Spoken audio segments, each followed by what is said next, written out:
चलिए दोस्तों, आज हम लोग पढ़ने वाले हैं जो आप लोग को 15 फरवरी को साइंस यानी विज्ञान की फाइनल परीक्षा होने वाला है। उसके लिए यहाँ पर 20 गेस क्वेश्चन देखने वाला हैं। 20 वीवीआई गेस क्वेश्चन यानी सब्जेक्टिव क्वेश्चन देखने वाले हैं। हम लघु उत्तरीय प्रश्न देखने वाले हैं जो आप लोग को एग्जाम में 2 अंक में पूछा जाएगा। तो आप लोग से रिक्वेस्ट है कि इस क्लास को अंत तक कीजिएगा। काफ़ी महत्वपूर्ण क्वेश्चन है। 20 क्वेश्चन बहुत ही गेस करने पर ये सभी क्वेश्चन लेकर आए हैं। तो आप लोग से रिक्वेस्ट है कि इस क्लास को अंत तक कीजिएगा।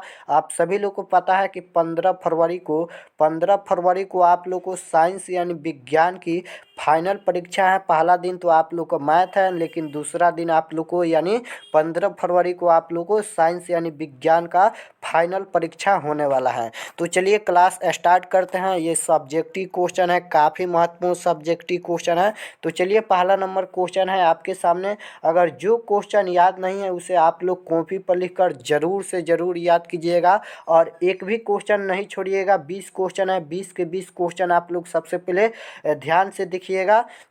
तो पहला नंबर क्वेश्चन आपके स्क्रीन पर है। देखिए पहला नंबर क्वेश्चन है, प्रकाश संश्लेषण क्या है। प्रकाश संश्लेषण क्या है, यही क्वेश्चन पूछा है। तो इसका उत्तर आप लोग को सामने है। चलिए हम पढ़ते हैं इसका उत्तर। इसका उत्तर है कि सजीव जगत में हरे पौधे सूर्य के प्रकाश की उपस्थिति में वायुमंडल से CO2 ग्रहण कर और मिट्टी से खनिज लवण एंड जल अवशोषित कर पत्तियों में स्थित हरित लौ के सहारे ऊर्जादायक पदार्थों का निर्माण करते हैं। यह संपूर्ण प्रक्रिया प्रकाश संश्लेषण कहलाती है। काफ़ी सिंपल है। चलिए हम एक बार और पढ़ते हैं, क्योंकि 2 बार 3 बार हम पढ़ेंगे तो आप लोग को आधा क्वेश्चन यहीं याद हो जाएगा और जो बचेगा आप लोग बाद में उसे 2 बार 3 बार आप लोग रट लीजिएगा, याद हो जाएगा।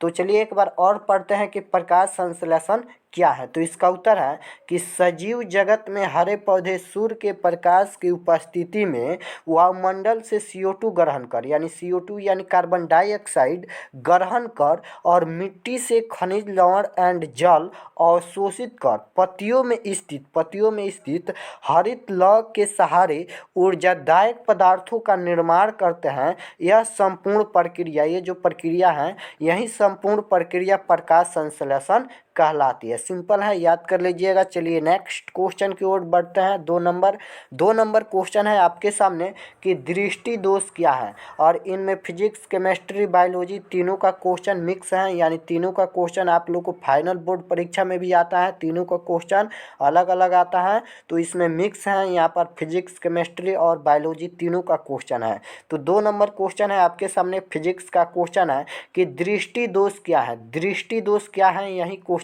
पूछा है। तो चलिए इसका उत्तर देखते हैं कि दृष्टि दोष क्या है। इसका उत्तर है कि जब किसी वस्तु का प्रतिबिंब आँख की रेटिना पर न बनकर रेटिना के आगे या पीछे बनता है तो दृष्टि दोष कहलाता है। सिंपल है ये क्वेश्चन, तो आप लोग को याद होगा, नहीं याद है तो सिंपल है। चलिए एक बार और पढ़ते हैं कि दृष्टि दोष क्या है। देखिए इसका उत्तर है कि जब किसी वस्तु का प्रतिबिंब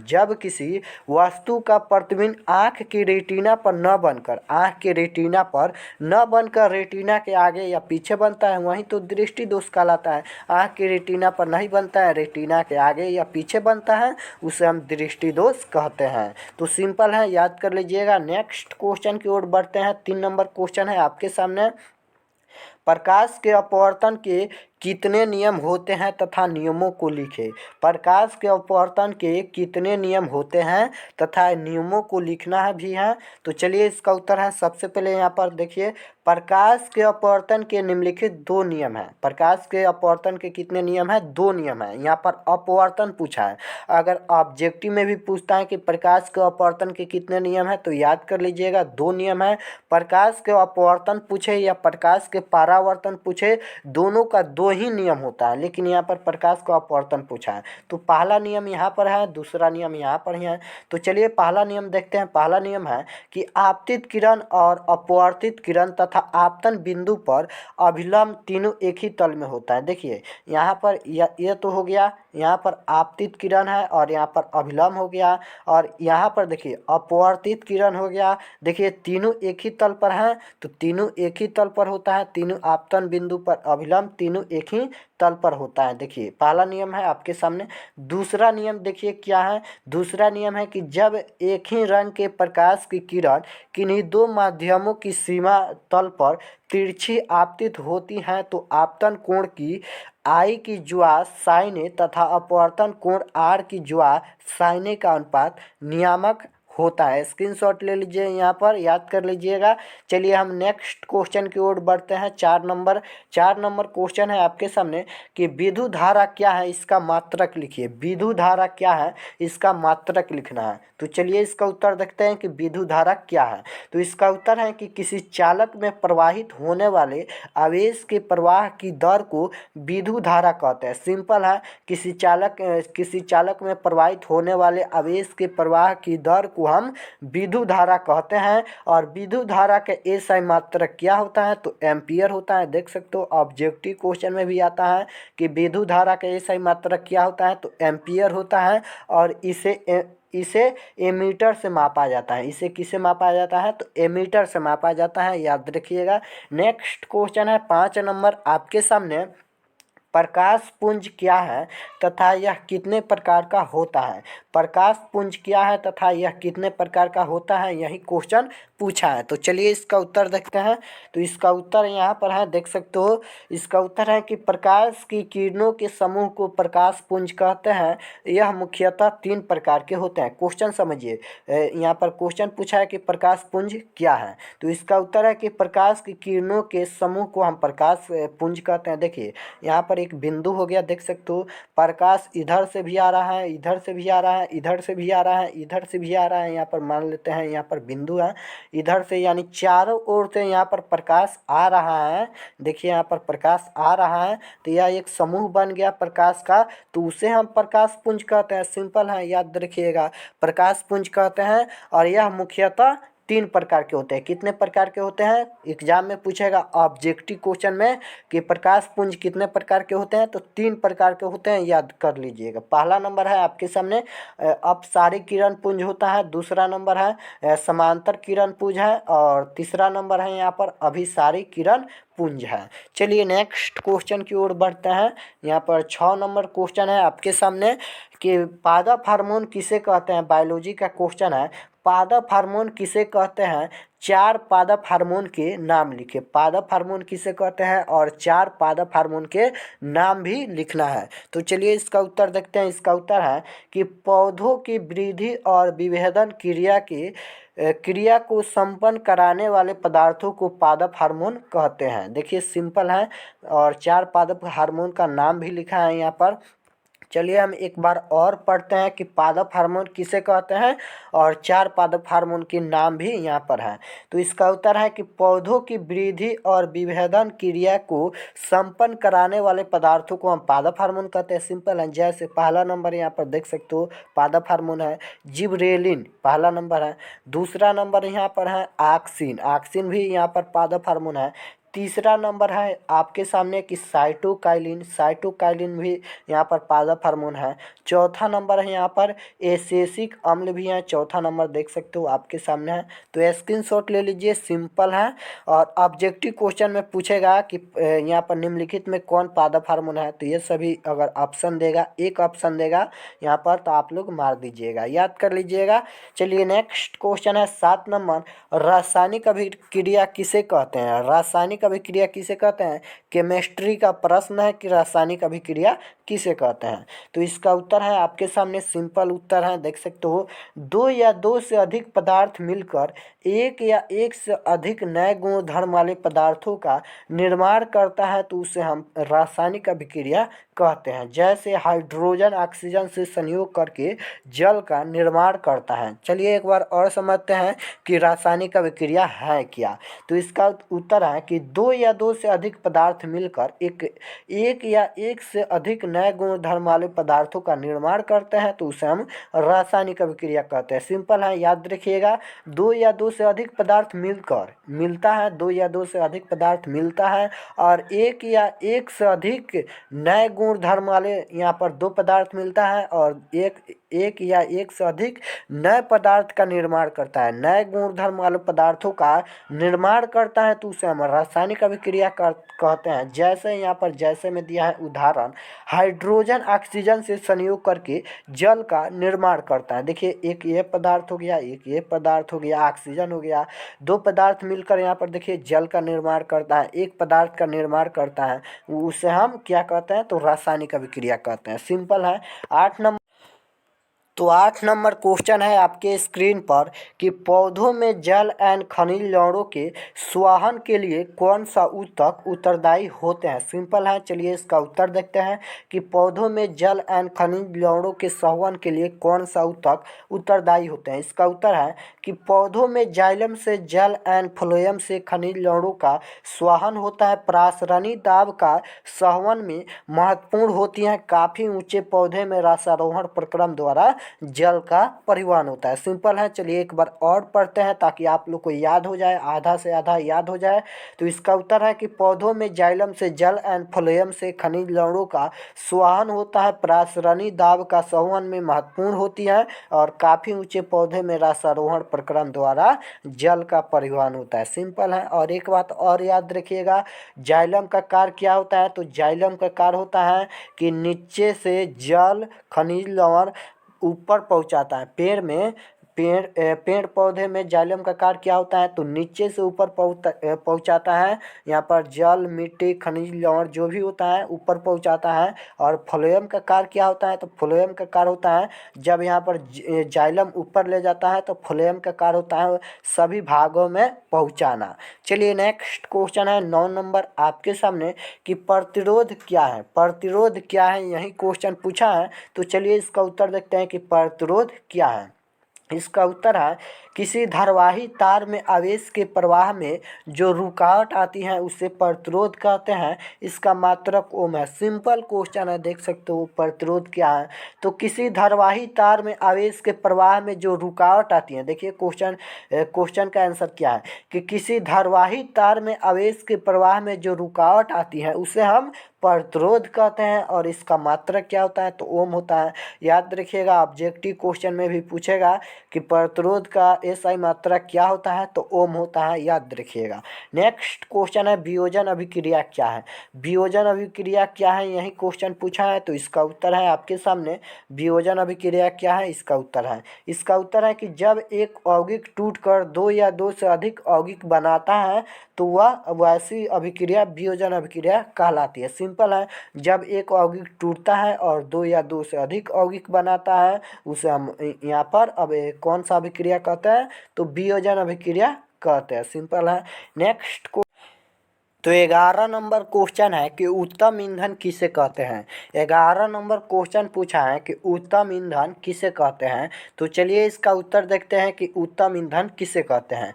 तो इसका उत्तर है कि वैसा ईंधन जो जलने के बाद अधिक ऊष्मा उत्पन्न करता हो उसे हम उत्तम ईंधन कहते हैं। सिंपल है, देखिए एक बार और समझिएगा कि उत्तम ईंधन किसे कहते हैं। तो इसका उत्तर है कि वैसा ईंधन जो जलने के बाद अधिक ऊष्मा उत्पन्न करता है उसे हम ईंधन कहते हैं। जैसे मान लेते हैं यहाँ पर पेड़ पौधा, यहाँ पर सखुआ का पेड़ हो गया और उसके बाद यहाँ पर शीशो का पेड़ हो गया। मतलब भारी भारी जो पेड़ होता है उसमें अधिक ऊष्मा निकलती है। जब जलाएंगे तो उसमें अधिक ऊष्मा निकलती है, उत्पन्न करता है, तो उसे हम उत्तम ईंधन कहते हैं। यही समझिएगा, सिंपल है। चलिए नेक्स्ट क्वेश्चन है 12 नंबर आपके सामने, सोडियम को किरोसिन में डुबोकर क्यों रखा जाता है।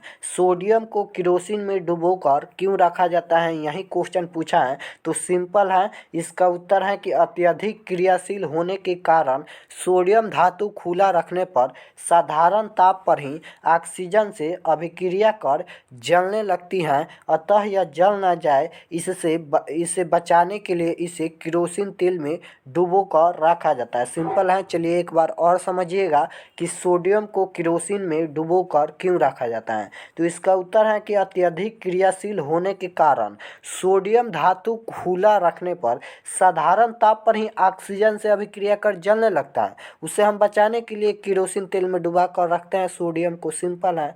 चलिए नेक्स्ट क्वेश्चन देखते हैं 13 नंबर क्वेश्चन है, उत्तर लेंस को अभिसारी लेंस कहते हैं क्यों? उत्तर लेंस को अभिसारी लेंस कहते हैं क्यों? आप सभी लोग को पता है कि उत्तर लेंस को हम अभिसारी लेंस भी कहते हैं, और कहते क्यों हैं यही क्वेश्चन पूछा है। तो चलिए इसका उत्तर देखते हैं। इसका उत्तर है, उत्तर लेंस पर जब प्रकाश की समानांतर किरणें आपतित होती हैं तो लेंस से अपवर्तन के बाद यह समानांतर किरणें एक बिंदु पर मिलती हैं। इससे स्पष्ट होता है कि उत्तर लेंस समानांतर किरणों को, यहाँ पर किरण होगा, किरणों को, यहाँ पर ये गलत लिखा गया है, किरणों को अभिसारित कर देता है। इस गुण के कारण इसे अभिसारी लेंस भी कहते हैं। सिंपल है। चलिए एक बार और समझिएगा कि उत्तर लेंस को अभिसारी लेंस कहते हैं क्यों। इसका उत्तर है, उत्तर लेंस पर जब प्रकाश की समानांतर किरणें आपतित होती हैं तो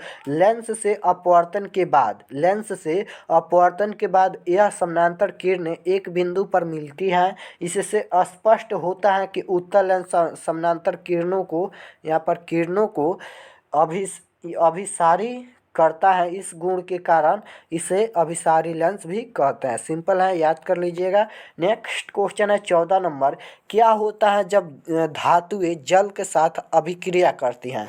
क्या होता है जब धातुएं जल के साथ अभिक्रिया करता है, यही क्वेश्चन पूछा है। इसका उत्तर है आपके सामने, धातु एक क्रियाशील श्रेणी में H से ऊपर जल के साथ अभिक्रिया करके हाइड्रोजन गैस मुक्त करती हैं। कुछ धातु ठंडे जल के साथ, कुछ भाप के साथ भी अभिक्रिया करते हैं। सिंपल है।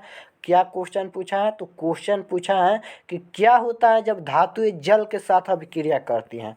तो इसका उत्तर है, देख सकते हो कि धातु एक क्रियाशील श्रेणी में H यानी हाइड्रोजन से ऊपर जल के साथ अभिक्रिया करके हाइड्रोजन गैस मुक्त करती हैं। कुछ धातु ठंडे जल के साथ अभिक्रिया करता है तो कुछ भाप के साथ भी अभिक्रिया करता है। सिंपल है, याद कर लीजिएगा। नेक्स्ट क्वेश्चन है 15 नंबर कि साबुन क्या है? साबुन क्या है, यही क्वेश्चन पूछा है कि साबुन क्या है। इसका उत्तर है कि साबुन के अणु सोडियम और पोटेशियम लवण होते हैं जो लंबी श्रृंखला वाले कार्बनिक अम्ल से बनते हैं। सिंपल है। साबुन क्या है? जो हम नहाते हैं वही साबुन पूछा है कि साबुन क्या है। तो साबुन के अणु सोडियम और पोटेशियम लवण होते हैं जो लंबी श्रृंखला वाले कार्बनिक अम्ल से बनते हैं। सिंपल है, याद कर लीजिएगा। नेक्स्ट क्वेश्चन देखते हैं 16 नंबर। 16 नंबर क्वेश्चन है कि किसी अंतरिक्ष यात्री को आकाश नीले की अपेक्षा काला क्यों प्रतीत होता है। यही क्वेश्चन पूछा है कि किसी अंतरिक्ष यात्री को आकाश नीले की अपेक्षा काला क्यों प्रतीत होता है, यही क्वेश्चन पूछा है। तो चलिए इसका उत्तर देखते हैं। इसका उत्तर है कि अंतरिक्ष यात्री आकाश में उस ऊंचाई पर होते हैं जहां वायुमंडल नहीं होता है, न ही वहां कोई प्रकीर्णन हो पाता है, इसलिए उन्हें आकाश नीला नहीं बल्कि काला प्रतीत होता है। सिंपल है। चलिए एक बार और समझते हैं। इसका उत्तर है कि अंतरिक्ष यात्री आकाश में उस ऊंचाई पर होते हैं जहां कोई वायुमंडल ही नहीं होता है, न ही वहां कोई प्रकीर्णन हो पाता है, इसलिए उन्हें आकाश नीला नहीं बल्कि काला प्रतीत होता है। चलिए नेक्स्ट क्वेश्चन देखते हैं 17 नंबर क्वेश्चन है, पौधे अपना भोजन कैसे प्राप्त करता है। सिंपल क्वेश्चन है, पौधे अपना भोजन कैसे प्राप्त करता है। इसका उत्तर है कि पौधे अपना भोजन अपनी जड़ों तथा पत्तियों द्वारा हवा, पानी तथा मृदा से प्राप्त करता है। सिंपल है। पौधे अपना भोजन कैसे प्राप्त करता है? सिंपल है। इसका उत्तर है कि पौधे अपना भोजन अपनी जड़ों तथा पत्तियों द्वारा हवा, पानी तथा मृदा यानी मिट्टी से प्राप्त करता है। सिंपल है, याद कर लीजिएगा।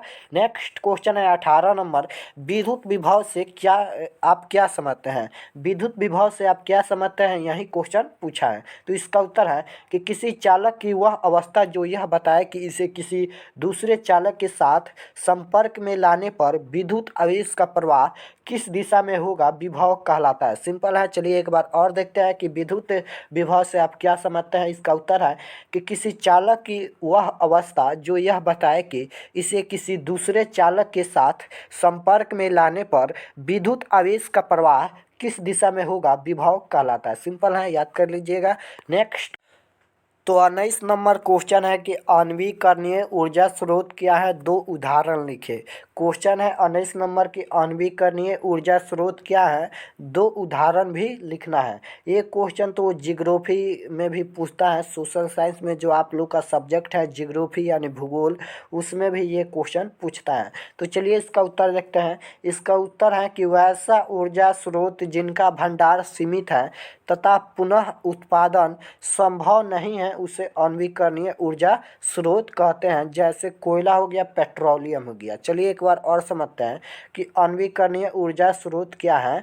तो इसका उत्तर है कि वैसा ऊर्जा स्रोत जिनका भंडार सीमित है, जिनका भंडार सीमित है तथा पुनः उत्पादन संभव नहीं है उसे अनवीकरणीय ऊर्जा स्रोत कहते हैं। जैसे कोयला हो गया, पेट्रोलियम हो गया। चलिए नेक्स्ट क्वेश्चन देखते हैं। 20 नंबर क्वेश्चन है, उत्तल दर्पण का दो उपयोग लिखे। उत्तल दर्पण का कहाँ कहाँ उपयोग होता है, दो ही उपयोग लिखना है। लास्ट क्वेश्चन है, तो इसका उत्तर है आपके सामने देख सकते हो। पहला नंबर है यहाँ पर कि साइड मिरर के रूप में भी इसका उपयोग होता है। उत्तल दर्पण का उपयोग साइड मिरर के रूप में भी होता है। 2 नंबर है इसका, सड़क या गली में स्टील लाइट में परावर्तक के रूप में भी इसका उपयोग होता है, यानी उत्तल दर्पण का उपयोग होता है। एक बार और समझिएगा कि उत्तल दर्पण का उपयोग कहाँ कहाँ होता है। तो पहला नंबर है कि साइड मिरर के रूप में उत्तल दर्पण का उपयोग होता है। ऑब्जेक्टिव क्वेश्चन में पूछेगा कि उत्तल दर्पण का उपयोग कहाँ होता है, तो ऑप्शन रहेगा साइड मिरर के रूप में। या पूछेगा कि साइड मिरर के रूप में कौन सा दर्पण उपयुक्त होता है, तो याद रखिएगा उत्तल दर्पण। 2 नंबर है, सड़क या गली में स्टील लाइट में परावर्तक के रूप में भी होता है उत्तल दर्पण का उपयोग। तो यह रहा आप लोग को यहाँ पर 15 फरवरी के लिए गेस क्वेश्चन। तो इसे आप लोग ज़रूर से ज़रूर याद कीजिएगा। 20 का 20 क्वेश्चन है, आप लोग 20 का 20 क्वेश्चन आप लोग याद कीजिएगा। और कमेंट में ज़रूर बताना कि 20 में से आप लोग को कितना प्रश्न याद था, ताकि हमको भी पता चले कि आप लोग की तैयारी कितना हुआ है। क्योंकि समय भी बहुत कम बचा है एग्ज़ाम के लिए। तो आप लोग कमेंट में ज़रूर बताना कि 20 प्रश्न में से आप लोग को कितना सही हुआ। अगर चैनल पर नए हो तो चैनल को सब्सक्राइब कर लीजिएगा, ताकि नेक्स्ट क्लास आपके पास ज़रूर पहुँचे। रोज़ शाम 7 बजे आप लोग को यहाँ पर क्लास होता है इस चैनल पर, तो आप लोग 7 बजे शाम को जुड़ जाना। और सुबह में भी क्लास होता है। तो मिलते हैं नेक्स्ट क्लास में। आप सभी को ऑल द बेस्ट। और इस वीडियो को अपने दोस्तों के पास शेयर कीजिए, ताकि वह भी क्लास कर सके।